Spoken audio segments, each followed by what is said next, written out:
People of Earth, we have come to upgrade your cosmic consciousness. DNA activation ready. In 3, 2, 1.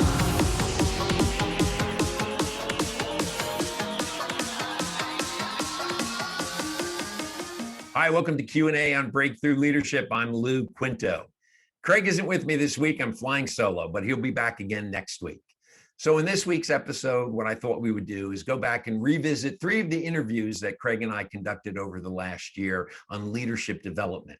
The first interview we'll go back and revisit is with Bonnie Hagemann and her book, Visionary Leadership.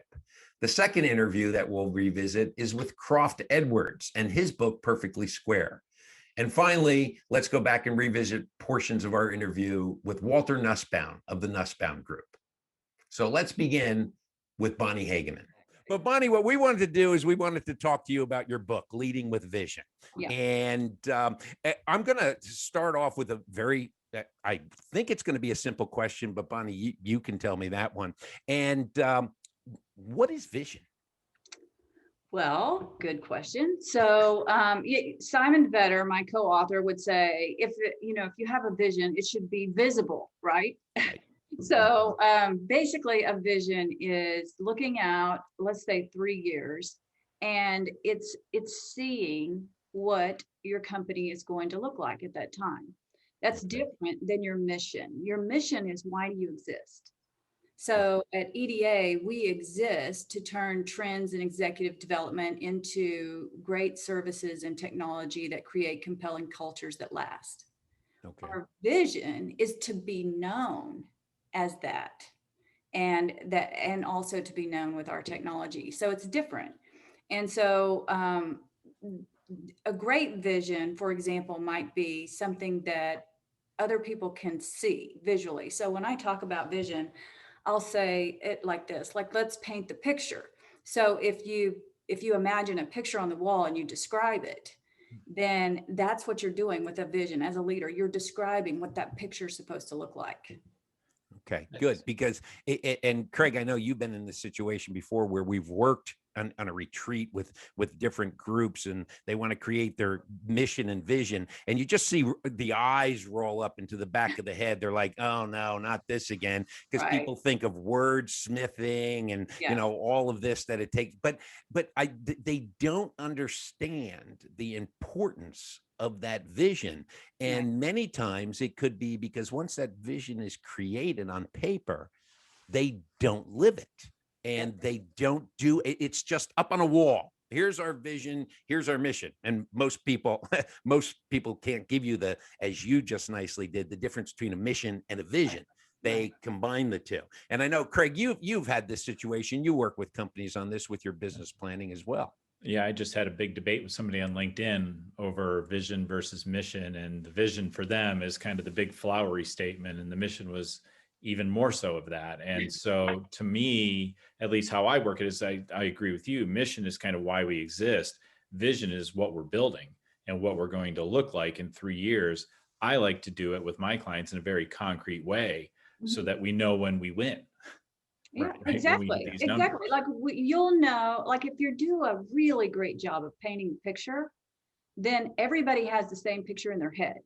Right. And that means everyone can come along and straighten the picture if it's crooked. Right. Because we're not going the right way, we need to tweak it a little bit. So, having that picture is extremely important. Sure. In fact, my quick down and dirty is mission is who you are. Vision is what do you want to be when you grow up?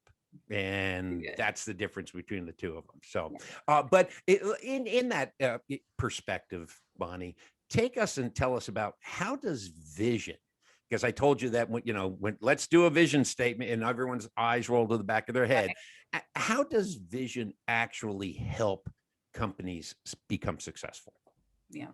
Well, great question. The way it helps is if you have a compelling vision, then you get your employees wrapped around it, which that's a step process, which we can talk about that too.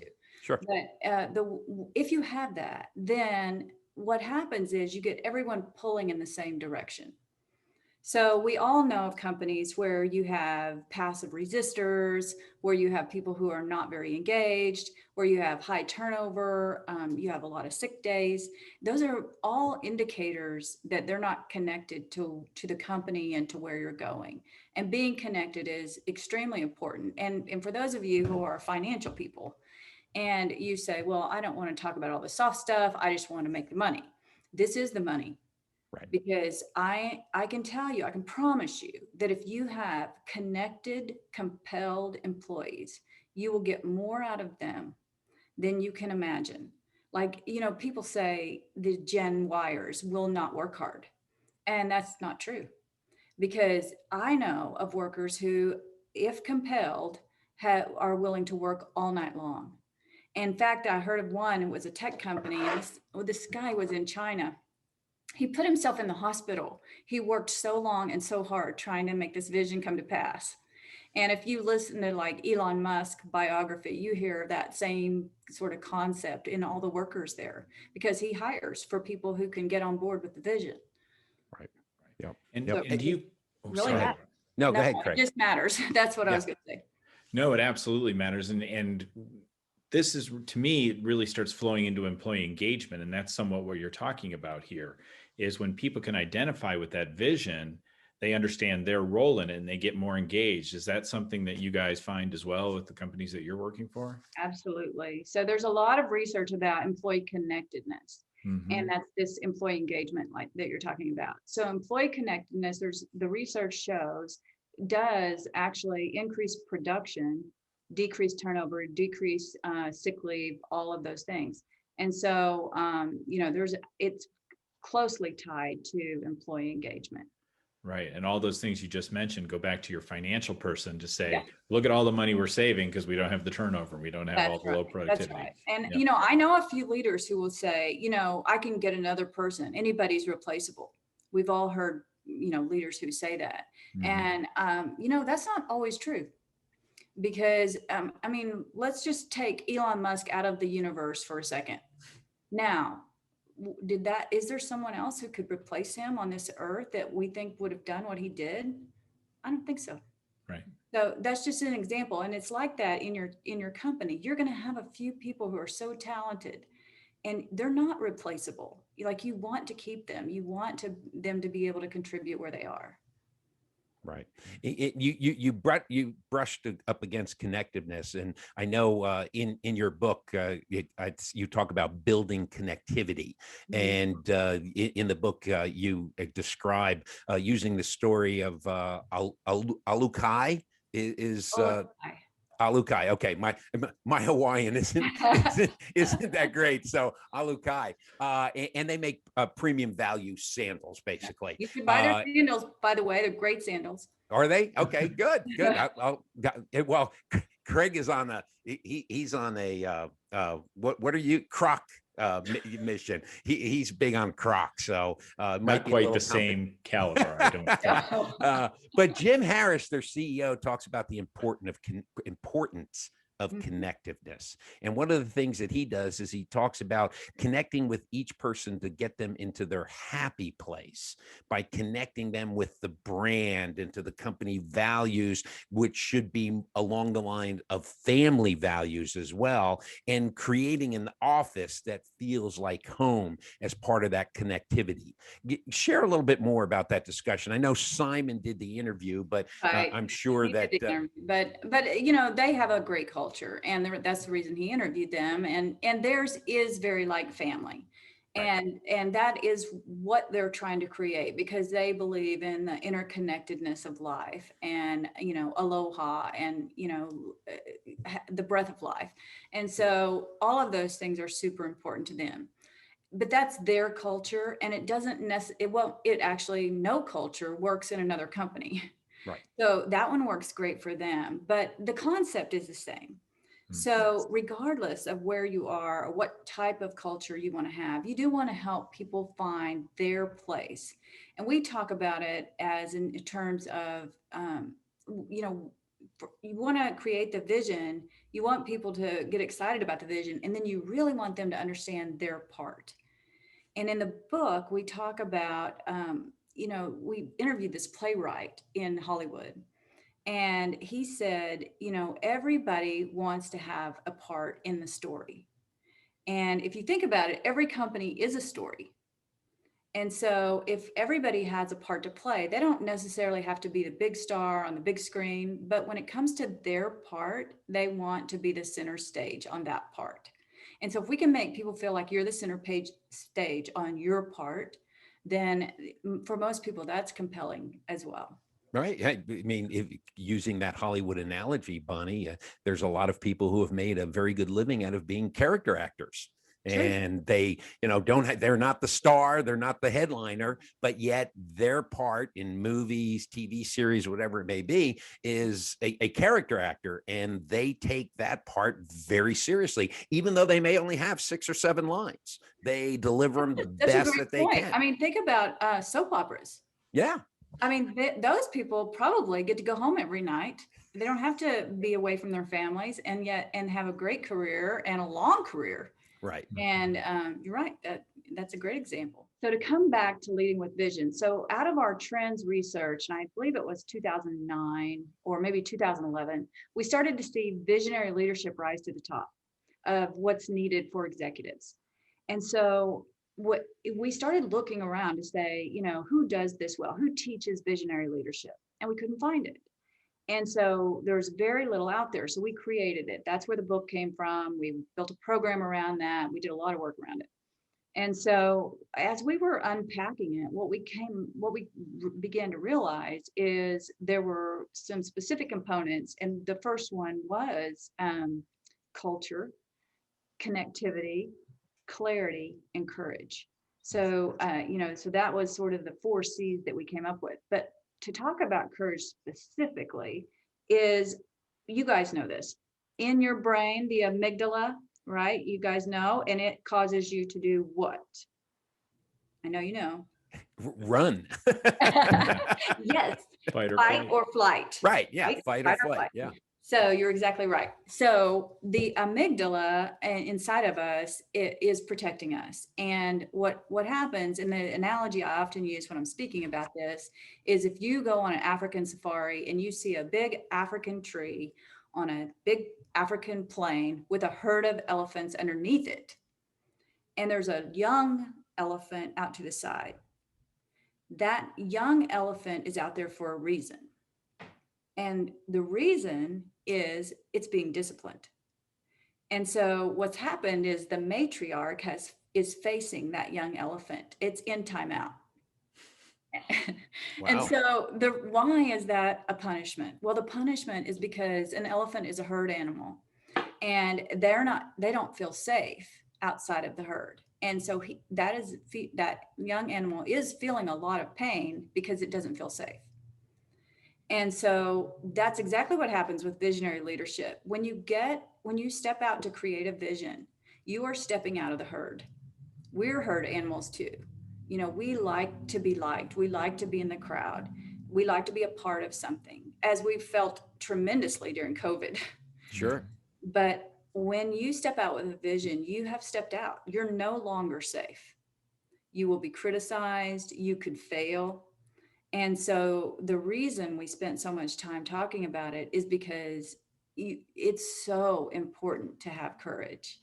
And, it's just like, it doesn't have to be like you have great testosterone, so you just feel strong all the time. It's not like that. It's just being brave and pushing past your fears and stepping out there with courage. Right. But you also talk about courage as being vulnerable as well.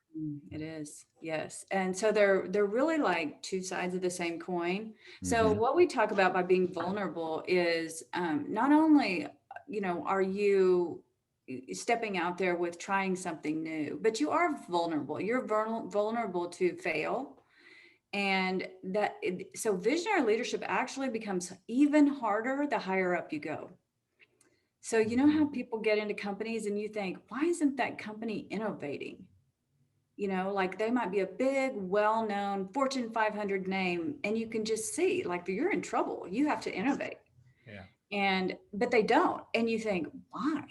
Well, because let's say you've got $1 million a year salary, and what you're, or more, right? And what you're I doing. you don't need to share my bank account with everybody. Yeah, sorry, right now, sorry, Bonnie. Lou, I just outed you, everybody.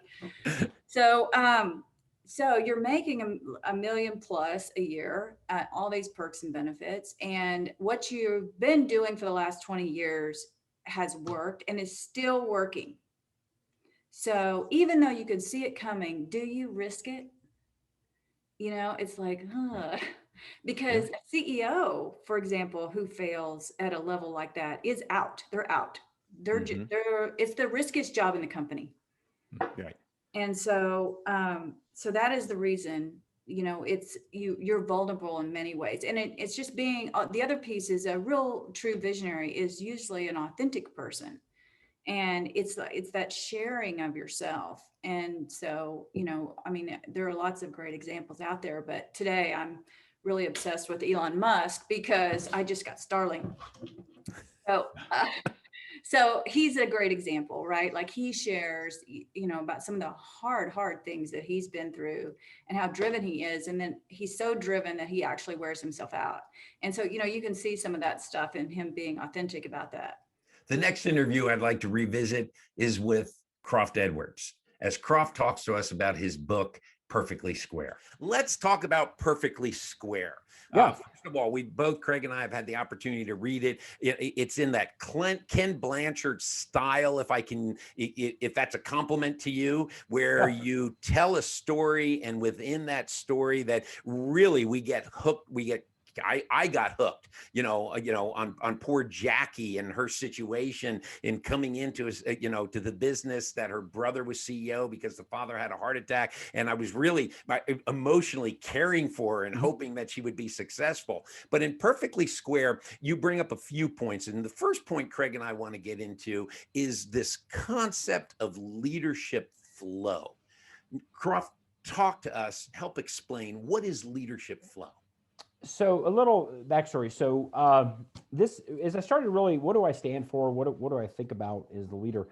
When I was doing my rebranding for my company, my branding partner, the great Emily Aiken, we were talking, and she talked about how I was a flow junkie because I'm a marathoner. I am an avid woodworker, that kind of stuff.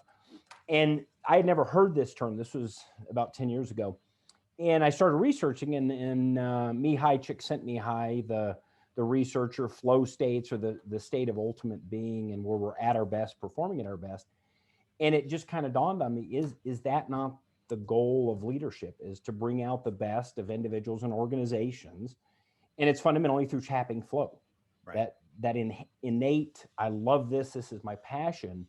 And so the way the book is, and kind of my look is then, how do we tap flow? And then as a leader, what are the behaviors which I can learn and practice to create flow? And so that's where the methodology kind of comes from. And it's that exploration of bringing out the best in yourself, your organization, and your team. Okay, good. Craig, did you? Yeah. So when you're thinking about that way, that kind of, maybe I'm inferring from that it can represent a little different in all of us, how that flow works. So the slight differences and lots of different ways to be an effective leader and communicator. Well, and so Csikszentmihalyi ultimately in I think it was 70s, 80s, did a bunch of research on happiness, and they found this flow state kept getting referenced. And it's that place, we all know flow. It's the Saturday afternoon when you're doing something you love and you lose all track of time. You lose track of your bodily functions. And next thing you know, it's 3 hours later and you're going, oh my God, I've been so into this, right? Right. And so Csikszentmihalyi said, oh, this is a state. And then they started doing research on it and all this. Oh my gosh, the body's producing all these cool drugs that make us thrive and all that stuff. So really then it's about, how do we just tap that? And flow is that place where we all know, but as a leader, what may create flow in you may not do that for Luke. So how do I create an organization where you both can be at your best, both do what in a sense float your boat, what creates flow in you? Cool. Interesting. Yeah. And one of the ways, I'm assuming, having read the book and everything, that you can determine flow within individuals in the organization as a leader is your concept of conversations. Yeah. where the three conversations you outline in the book that Jim, Jackie's coach, talks about are effective conversations, ineffective conversations, and missing conversations. Peel that back for us. Yeah. So what is the the fundamental human technology? It's language. Right. And it's how we as humans coordinate action and language that determines what's possible. So we look at that idea, and I'm not claiming to invent this. I'm very much part of a discipline and a discourse that studies this. But if you look at language, we can start to see the conversational acts that are happening to create an organization. Because think about it, we don't just randomly have 30 people show up to a building on a Tuesday morning and start making widgets. No, there's conversations that everybody had to get to that place. And what I love about conversations then is the idea of peeling it back, you can start to observe what are the conversational phenomenon. Right. Right. What are there's research in what are called the speech acts. We all are in conversation. There's fundamentally only 6 speech acts that we can break down and go, oh, it's one of these 6 things, and then they combine to make a conversation. And then the idea, if we're seeing the results we want, we have to have had effective conversations. Right. So if, for instance, you're building a house, and here it is the day you take ownership of the house, you get the keys from the builder, there had to be effective conversations to build that house. Right. Because what is a blueprint? It's a conversation. Mm-hmm. Then the phenomenon of ineffective conversations is that we're having conversations, but we're not getting the output or the end state that we're desiring. And then missing conversations are either we know about them, or we're just not either brave enough, or we're choosing not to have them, or we're blind to the need for conversations. Right. So I could have made somebody upset. I don't know. I haven't seen them for a month. There's a missing conversation, but I don't even know it's missing. See, and you bring that up in the book with Jackie and her brother Mark. Yeah. Where, and not to be a spoiler alert here, but Jackie knows that Mark does not want to be CEO of the company. Yeah. He's got other passions. And it isn't until Jim, Jackie's coach, says that's a missing conversation. Yeah. You need to have that conversation with him. And I found out of the 3 conversations, the most important one was the missing conversation from a leadership aspect, because sometimes we want to avoid conflict. And in my opinion, you correct me if I'm wrong, you wrote the book, but missing conversations, I would say, stems primarily from that conflict avoidance. That, and just in the sense, a lack of leadership. Because how often do we see something, and in the book, I talk about broken chairs and dusty corners, right? So if I go into an organization, and I learned that actually from one of my clients, I would go and there was all these chairs sitting around, and nobody would throw them away. And then it was kind of like, oh, wait a second, there's missing conversations. There, either at the best, there was ineffective conversations. Somebody said, get rid of that chair. So the person stuck it in the hallway. But really there was missing conversations about what are our standards? What do we care about? And so with Jackie in the book, she's fundamentally saying to her brother eventually is, look, we've got to have a conversation that may not be comfortable, but in many respects, we're already having it. Right. We're just not having it with one another. Right. And so that conflict avoidance, to your point, Lou, is very, very common. One of my teachers, I love this term. He uses the term cordial hypocrisy. And so cordial hypocrisy is, Lou, you and I, there's a conversation we both know it needs to be said, and we're having it with ourselves, but we sit there in meetings and we smile and we're, oh yeah, how you doing, Lou? You know, blah, blah, blah. And sounds like Congress. Yeah, right. It is, because if we just actually have the conversation, my good friend from Texas, I want to know. What if we actually said this ignorant whatever that I don't like? Right. The good news is now we can actually have a conversation. Yeah. Because why don't I trust you? Why don't I like you? Why aren't Mark and Jackie having that conversation? Mm-hmm. And that's a skill that can be learned, that can be practiced. So I tell people when I go into organizations, I'm fundamentally just observing conversations. Okay. Because I can go sit in a meeting room. It's the Tuesday afternoon meeting, and I may be in the back room acting like I'm not paying attention, but actually what I'm doing is listening for the conversations Mhm. They're had effectively, ineffectively, or are missing, because now I can start to see, oh, the leader thought they were making a good request. And you've seen this, somebody needs to fix that. And every person around the table is thinking, I'm not somebody. So the leader is going forth thinking, here's the future I'm going to see. And everybody else in the meeting is going, man, I'm glad I don't have to do that. Right. So that's an ineffective conversation. And then missing conversation, a lot of times, one of the challenges with them is we're just blind to the phenomenon. Yeah. We can't see it because we can't see what we can't see. Right. Yeah, it's so interesting because I've noticed a lot that somebody actually, a coach I had told me that you're really carrying the weight of the conversation all on you if you're not ready to have it with the other person. So all that kind of burden of carrying whatever this ill feeling is or this unresolved issue, you're carrying it all until you're willing to have that conversation with the other person. Yeah. And then it starts to build the resentment because now you're resenting them because you haven't had the conversation. And it's just a fascinating phenomenon. And I always have observed, either coming in as a new leader in an organization or as a consultant into an organization, people will unburden that stuff to you, a perfect stranger. Yeah. But they won't go have that conversation. Yeah. So, well, like in that example, we look at the idea of a request.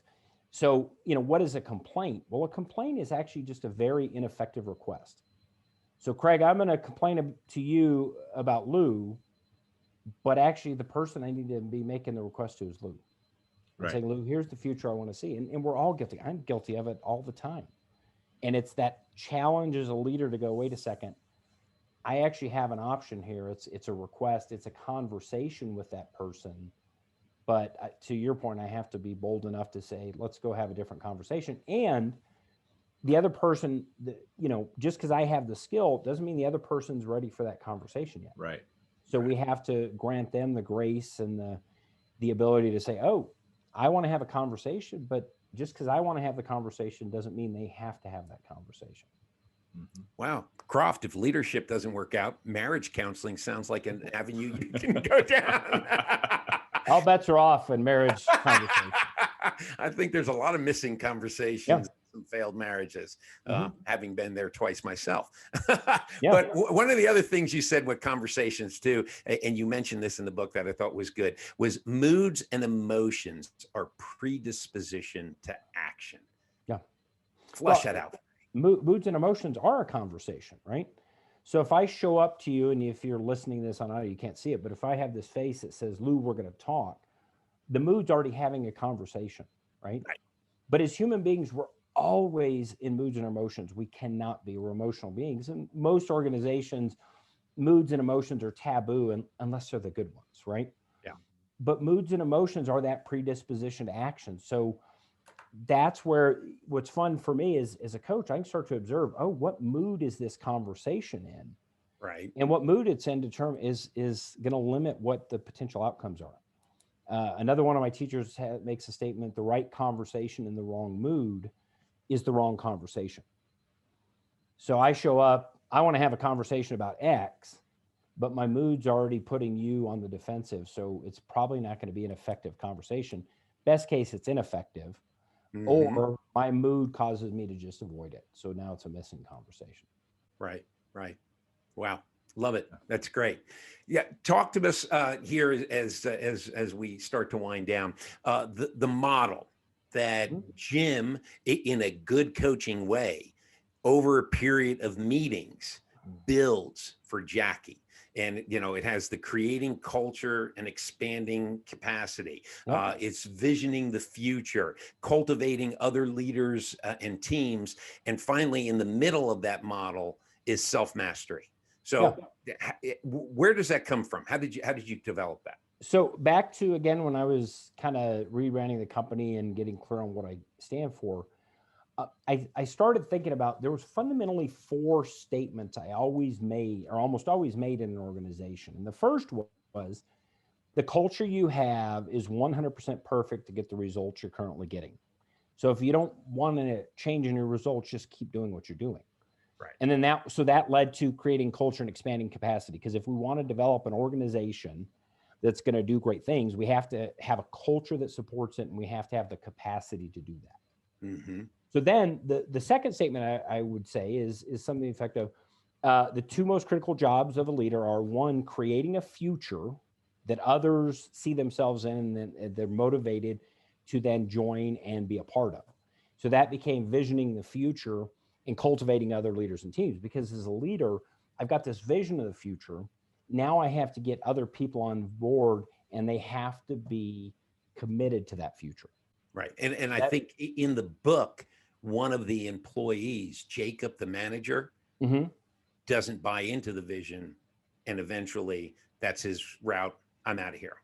Yeah. So if I'm not committed to that shared future, then we're not going to likely have the high performing organization. But at its core, the other statement I always said, the most difficult person you ever have to lead is yourself. And that's where self-mastery comes from, because my issue is fundamentally Croft. Right. I get in my own way. So Lou, to your point about conversations, I know I need to have the conversation with person X, but I go, yeah, but I don't want to because it's too much work. And in our final interview, let's listen to portions of the interview that Craig and I conducted with Walter Nussbaum. That you come to leadership from a totally different perspective. You don't get into the Covey or the Blanchard, here's a formula, part A and part B and part C. And in fact, in your recent book, Do You Have What It Takes? You've just got an acronym, VICTORY. And so talk to us a little bit about that.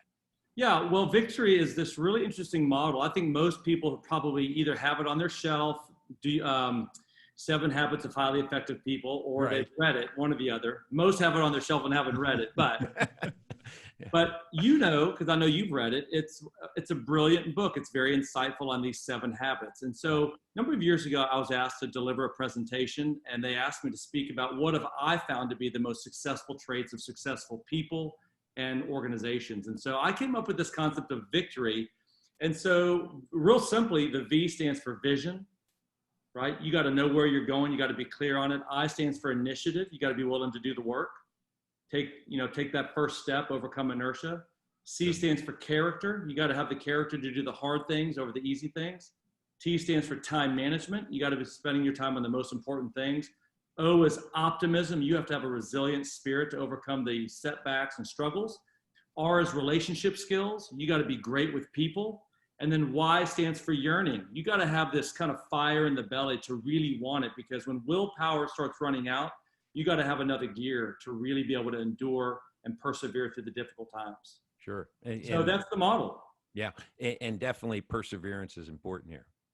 Yeah, no doubt about it. No doubt about it. The thing that really sets it up is what I've learned, and tell me if you guys agree with this, but I've thought a lot about core values for leaders, and I've always asked myself, is there a fundamental core value that truly is the foundational core value? And this is what I've determined. And again, I'm open to people disagreeing with me, but I really am beginning to believe that the core value of all great leadership has got to be continuous improvement.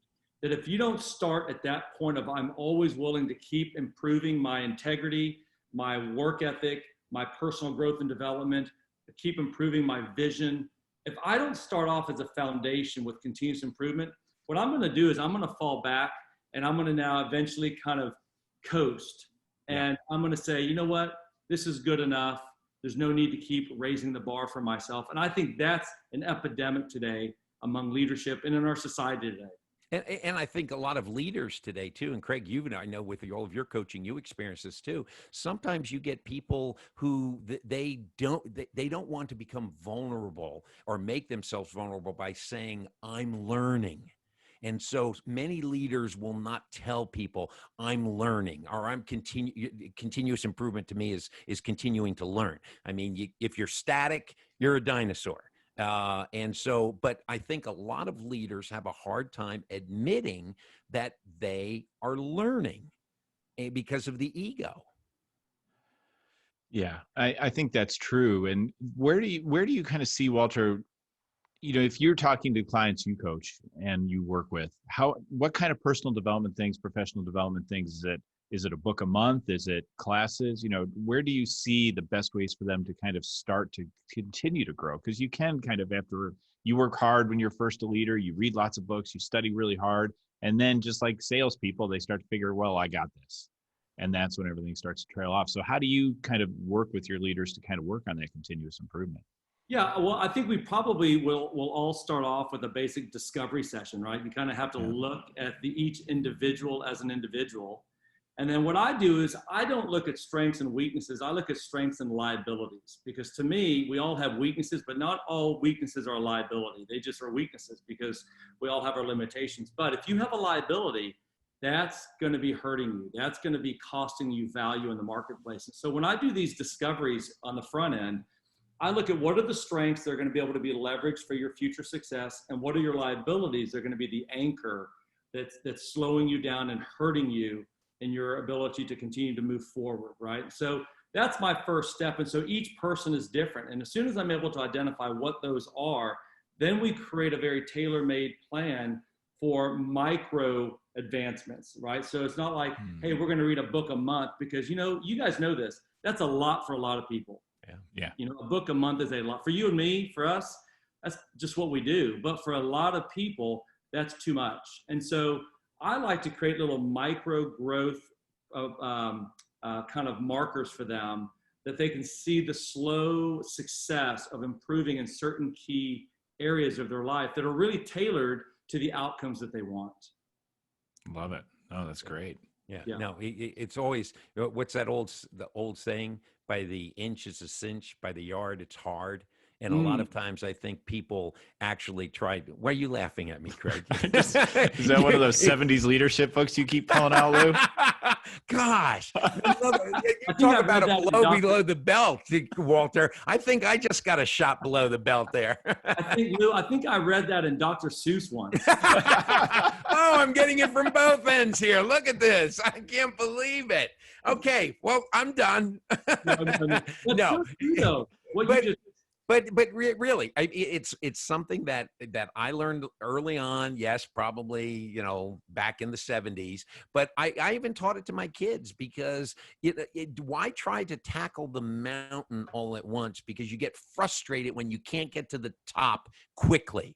But as you said, those micro learnings, Walter, that you're doing just a little bit and you can progress over a period of time, as opposed to standing at the bottom of the learning mountain and looking at the top and saying, I'm never going to get there, but to go to it gradually. Yeah, 100%. Well, and the phrase that you just used, get to the top, there's a metaphor that I like to use, and it comes from a word that we all know. This word, it sounds like a bad word, but it's the word mediocre. And mediocre, literally in Latin, it's a fascinating etymology. Mediocre literally means middle, which is medi, like we get the word medium. Right. Medi, and then ocre. And ocre in Latin means mountain. And mediocre means middle of the mountain. And this word was created to describe a type of person who looks at a mountain and says, I want to get to the top. They get to the middle, they look out over the view, and what do they say?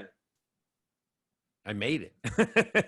Well, they say, I can't wait to get higher, probably. Well, if they're mediocre, they're saying, am I messing this analogy up for you entirely? No, what they're saying is they get to the middle and they say, this is good enough. Oh, okay. Yeah. That's the mediocre person. Yeah. It's not, a mediocre person isn't a person that's lazy and hasn't done anything. Right. This is a person who does just enough and it becomes good enough. And so suddenly, mediocre people have mediocre health. Their health is good enough. Their relationships are good enough. Their finances are good enough. They always want to get to the summit, but they're not willing to do the work that requires to go from the middle to get to the top. Right. And that person that's willing to do that work, they end up kind of taking on this concept that I love to talk about. It's a Greek word called arete. Right. And arete is a Greek word that means excellence. And so the difference between the mediocre person, which is the majority, unfortunately, of people that are going through life, and the people who achieve arete, the difference is the amount of work and dedication they're willing to put in through continuous improvement in every area of their life. Okay. Wow. I was actually just going to go there when we were talking about mediocrity and how that came around to arete. What is it?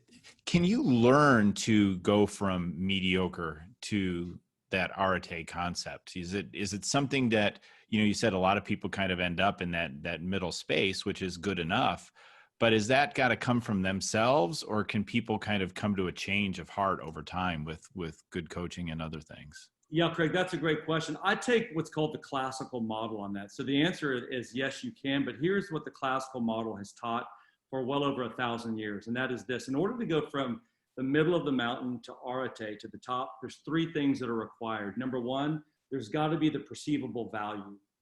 If I don't really see the perceivable value in that, I'm not going to expend the energy to get there. And so when we're all doing our coaching, we have got to be really good at demonstrating to people the value of why we're trying to get them to think or do what it is that we know is in their best interest to think or do. Otherwise, it's going to be very short-lived, right? So number 1, there's got to be a real clear value to the thing in itself.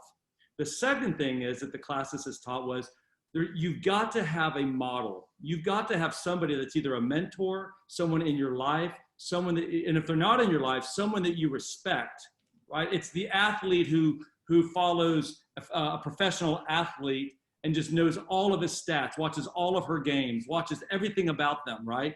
And they're like a model to them. And so you've got to have a model that you so follow that they inspire you to want to be the best that you can be. So that's the second one. And then the third one is you finally just have to do the thing. That's where the will comes in.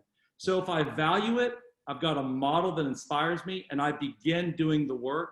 What happens is the heart begins to orientate itself towards arete, right? Mm-hmm. And that's what has to happen. The heart has to change. The heart has to go from being just good enough and content to desirous of greater things for myself. And the heart will orientate itself based on those 3 things. And I love that, because that's, as a leader and people in leadership roles, that's not only doing that for you. When you can do that for you, that helps you pull the whole team along with you. When they see you making those kinds of leaps, that's what you're asking them to come along on a similar journey. I love that idea. That's great. Yeah. Yeah. You become that second part of that trifold equation, right? You become that model for them, and they go, man, look at the way Craig is doing his life. Look at the way Lou's doing his life. I want to be more like them, right? So they begin to watch the way you do life. They see what you're reading. They see what you talk about. And suddenly it begins to have an effect on them. As long as they see the value in it, and then they see you doing the work and inspiring them, then if they begin to actually do it, over time, they will become like you. Love it. Yeah. Let me just one quick question here, and we'll see if it's quick. When you're coaching with someone and you've seen that they're at that mediocre plateau of climbing the mountain, is there a common thread, or is there something that you can tug and pull on that kicks them up to that arete level? Well, when I do get to that place, if I see somebody that truly is just stuck, Right. which is kind of what you're describing, this kind of feeling of stuckness that a lot of people get into, really the only thing you can do, and again, we can't do it for them, but the only thing you can really do is you can increase the implications of stuckness to them. In other words, if you can increase the heat and let them know what the consequences are to their stuckness, to them not doing anything to continue to advance the ball, Right. then you might have a chance at motivating them through the implications of future pain or disappointment or whatever. That might work for them. Sometimes people try to throw the carrots at them to try to get, but a lot of times the carrots, unless the carrot is truly, truly worthwhile, the carrot to me is not a great way to motivate people. Right. It has to be an intrinsic motivator. You were reading my mind. Intrinsic. Do you agree with that? Extrinsic. Absolutely. Yeah. Yeah. The extrinsic motivators have a short-term benefit, but they don't create sustainability. Right. But when you can, that's why I talked a minute ago about the heart. When you can truly find the intrinsic motivator that captures their heart. And to me, that's where powerful coaching comes in. It's not like you said earlier, somebody comes up and I've got my canned coaching approach and here we go. Yeah. You got to be able to connect with that person where they look at you and there is a way that you resonate with their heart and they go, he speaks into me. He has an ability to understand me in a way that others don't. And now you have an ability to truly begin to reshape or reorient the heart that's stuck. Right. Right. And that's one of the things, in full disclosure here, Craig, but, Walter and I have worked together, served on the faculty for a large consulting firm, and we'd see each other almost once a month. Awesome. Haven't seen you in a year. But I always would like to sit down with Walter, because Walter would ask questions that it would literally, I would never think of asking someone. And Walter, I don't know if you remember, but you and I were having dinner one night while we were down in Orlando with this client, and you said, "What book have you read recently where you found something that you've implemented into the way you live?" And I just looked at you like I was stupid, and I just was like, "What?"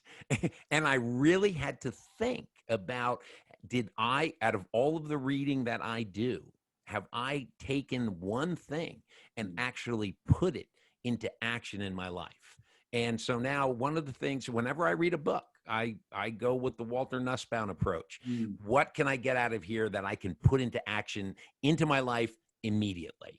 That means, Lou, that means a lot to me. I really appreciate you sharing that, because that is one of my objectives as a friend, as a leader, as a colleague with people, is what role can I play in people's lives to help them keep raising the bar? And that's the role we all play. Right. And I've got the same thing. Every book that I read, I actually have this thing where at the top of every page, when I finish it, I write the one thing at the top of that page that I just read that's my takeaway. I'm always trying to find what is the nugget, right? And if I can find that nugget in that book that I can begin implementing right away, then it was worth my time reading that book. Right. Otherwise, what's the point, right? You read the book, okay, yeah, I read it, but how has it really impacted me in a real practical way? Well, we hope you enjoyed this week's episode of Q&A on Breakthrough Leadership, as we revisited interviews with Bonnie Hageman, Croft Edwards, and Walter Nussbaum. If you like this episode, please like, share, subscribe. Don't forget, all of our episodes are posted every Thursday at 9:30 a.m. and we can be found on LinkedIn and Facebook. In addition to that, we are available on all of your major podcast platforms. And so until next week, keep learning to be the best leader you can be. I'm Lou Quinto.